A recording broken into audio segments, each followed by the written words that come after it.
అవినాష్, చెప్పుమా. దగ్గరలో ఉన్న మెడ్ప్లస్ కు వెళ్ళి మెడ్ప్లస్ బ్రాండ్ మెడిసిన్స్ అని అడిగి కొనుక్కునరా. అక్కడ 50 to 80% తగ్గింపుకు వస్తుంది. మీరు తీసుకునే అదే మందులు, అదే నాణ్యమైన మందులు, కానీ సగం ధరకే. లోక్సభ ఎన్నికల్లో బాగా పుంజుకున్నట్లు కనిపించిన పార్టీ వరుసగా 2 కీలక రాష్ట్రాల ఎన్నికల్లో దారుణమైన ఓటమి పాలవ్వడంపై ఇప్పుడు సమీక్షించుకుంటోంది. రాష్ట్రాల ఓటములకు ఆయా రాష్ట్ర నాయకులే బాధ్యులుగా పేర్కొంటోంది. ఓటములపై జాతీయ అధ్యక్షుడు ఖర్గే కూడా సీరియస్ అయ్యారు. ఇంతకు కాంగ్రెస్ పార్టీ మళ్లీ గాడిన పడుతుందా?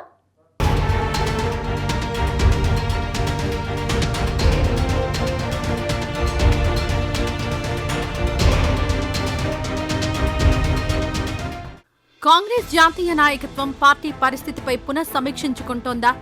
లోక్సభ ఎన్నికల తర్వాత పార్టీ గ్రాఫ్ దారుణంగా పడిపోవడంపై కారణాలను వెతుకుతోందా అంటే అవుననే సమాధానమే వస్తోంది. జాతీయ స్థాయిలో బీజేపీకి ప్రత్యామ్నాయం తామే అని చెప్పుకుంటున్న కాంగ్రెస్ మొన్నటి లోక్సభ ఎన్నికల్లో బీజేపీ కూటమిని ఓడించినంత పనిచేస్తుంది. ఇండియా కూటమిలో పెద్ద దిక్కు తామేనని, కాంగ్రెస్ ఉంటేనే బీజేపీని ఓడించగలమనే సందేశాన్నిచ్చింది. కానీ ఆ తర్వాత వచ్చిన అసెంబ్లీ ఫలితాలు కాంగ్రెస్ గ్రాఫ్ను ఒక్కసారిగా కిందకు పడేశాయి.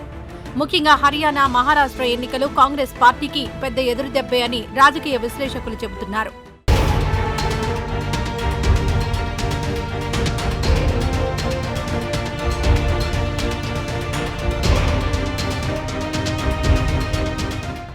హర్యానా అసెంబ్లీ ఎన్నికల్లో అతి విశ్వాసానికి వెళ్లి ఒంటరిగా పోటీ చేసిన కాంగ్రెస్ చతికిల పడింది.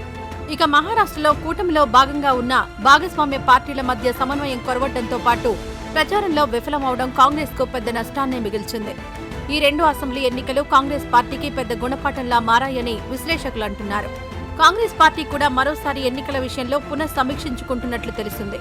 తాజాగా జరిగిన సిడబ్ల్యూసీ భేటీలో కూడా ప్రధానంగా ఆయా రాష్ట్రాల్లో కాంగ్రెస్ పార్టీకొచ్చిన ఓటములపైనే చర్చ జరిగిందట. అసెంబ్లీ ఎన్నికల్లో కాంగ్రెస్ ఓటమికి ఆయా రాష్ట్రాల కాంగ్రెస్ నాయకత్వమే బాధ్యత వహించాలని జాతీయ అధ్యక్షుడు మల్లికార్జున ఖర్గే చెప్పారట.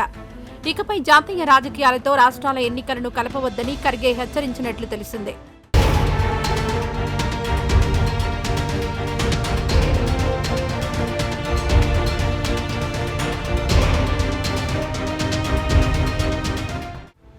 ఏ రాష్ట్రంలో ఎన్నికలు జరిగినా కాంగ్రెస్ పార్టీ జాతీయ నాయకత్వాన్ని నమ్ముకుంటోంది. స్థానిక సమస్యలను పక్కన పెట్టి బీజేపీని టార్గెట్ చేయడమే కాంగ్రెస్ నాయకులకు అలవాటుగా మారింది. బీజేపీని, మోడీని బూచిగా చూపించి అసెంబ్లీ ఎన్నికల్లో లబ్ధి పొందాలని చూస్తే ఇలాంటి వ్యతిరేక ఫలితాలే వస్తాయని కాంగ్రెస్ అధిష్టానం అంచనా వేసింది. మహారాష్ట్రనే ఉదాహరణగా తీసుకుంటే అక్కడ లోక్సభ ఎన్నికల్లో ఇండియా కూటమి అద్భుతమైన ఫలితాలు సాధించింది. ఆ ఎన్నికల ప్రచారంలో రాహుల్ గాంధీ, మల్లికార్జున ఖర్గే కేంద్రంలో బీజేపీ ప్రభుత్వంపై, మోడీపై చేసిన విమర్శలు ప్రజలను ఆకట్టుకున్నాయి. బీజేపీకి ప్రత్యామ్నాయం ఇండియా కూటమి అని చెప్పడం కలిసి వచ్చింది. దీంతో భారీగా సీట్లు గెలుచుకున్నారు.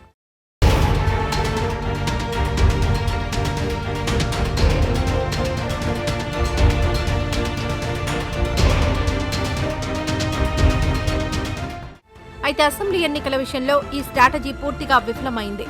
మహారాష్ట్ర కాంగ్రెస్ నాయకత్వం స్థానిక సమస్యలపై దృష్టి పెట్టకుండా మళ్లీ బీజేపీ, మోడీనే టార్గెట్ చేసింది. జాతీయ స్థాయి నాయకులు, ఇతర రాష్ట్రాల నుంచి వచ్చిన కాంగ్రెస్ నేతలు బీజేపీ, మోడీనే టార్గెట్ చేశారు తప్ప మహారాష్ట్ర ప్రజల స్థానిక సమస్యలను పెద్దగా పట్టించుకోలేదనే టాక్ వినిపిస్తోంది.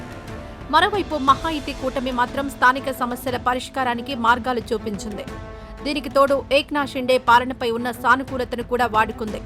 ఇదే వారి విజయానికి కారణమని కాంగ్రెస్ అధిష్టానం అంచనా వేసింది.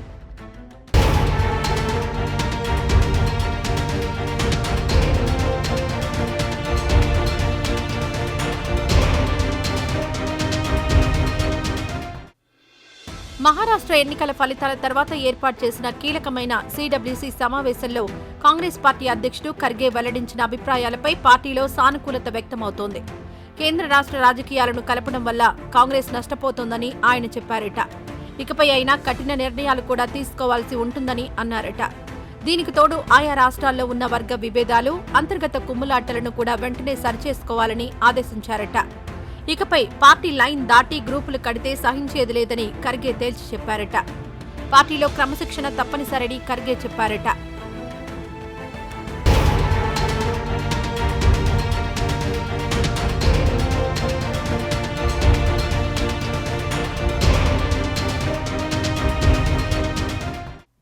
రాబోయే అసెంబ్లీ ఎన్నికలపై ఆయా రాష్ట్రాల కాంగ్రెస్ నాయకత్వం పూర్తిగా దృష్టి పెట్టాలని సూచించారట. జాతీయ నాయకత్వం కేవలం పర్యవేక్షణ మాత్రమే చేస్తుందని, ఎన్నికల్లో గెలిపించుకోవాల్సిన బాధ్యత పూర్తిగా రాష్ట్ర నాయకత్వంపైనే ఉంటుందని చెప్పారట. అంతేకాకుండా ఇకపై రాష్ట్ర స్థాయిలో ఉండే సమస్యలను, కీలక అంశాలను వెలికి తీయాలని, ఎన్నికల్లో వాటినే ప్రచార అంశాలుగా ఉపయోగించాలని చెప్పారట. మొత్తానికి రెండు రాష్ట్రాల్లో కాంగ్రెస్ ఓటమి ఆ పార్టీని బాగానే కుంగదీసినట్లు కనపడుతోంది. మరి ఖర్గే సూచించిన అంశాలను పార్టీ అమలు చేస్తుందా, దాని ద్వారా లబ్ధి పొందుతుందా లేదా అనేది వేచి చూడాలి.